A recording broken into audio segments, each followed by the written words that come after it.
जाऊन द्या, तसंच जातात, त्यांचा ऍक्सिडेंट होतो. सिग्नलवरती खूप धावपळ असते लोकांना. आता मी पाहतो, समजा 5 सेकंद बाकी आहेत, थोडे थोडे थोडे थोडे पुढे सरकतात. म्हणजे झेब्रा क्रॉसिंग तशी आपण थांबलं पाहिजे हे त्यांना माहित असताना सुद्धा ते पुढे जातात, पण तेव्हा सुद्धा अपघात होऊ शकतो. तर एकंदरीत प्रादेशिक परिवहन कार्यालयाचे अधिकारी, आता एवढे अधिकारी 50, 60, 70 अधिकारी अहोरात्र मेहनत घेत आहेत नांदेड जिल्ह्यामध्ये. हे कशासाठी आहे?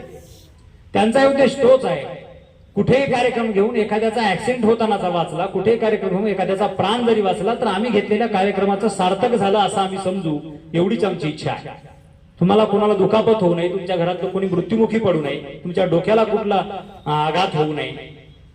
कारण जेव्हा घरावर अपघात होतो तेव्हा अपघात झाल्यानंतर घराची स्थिती खूप गंभीर असते.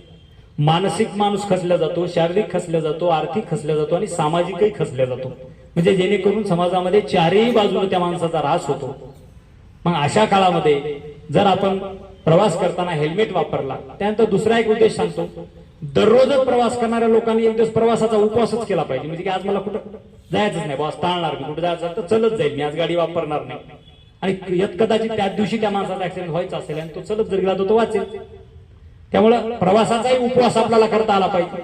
एरवी आपण 1000 देवांचा उपवास करतो ना, ह्याचा त्याचा ह्या देवाचा, तर प्रवासाचा उपवास करता आला पाहिजे.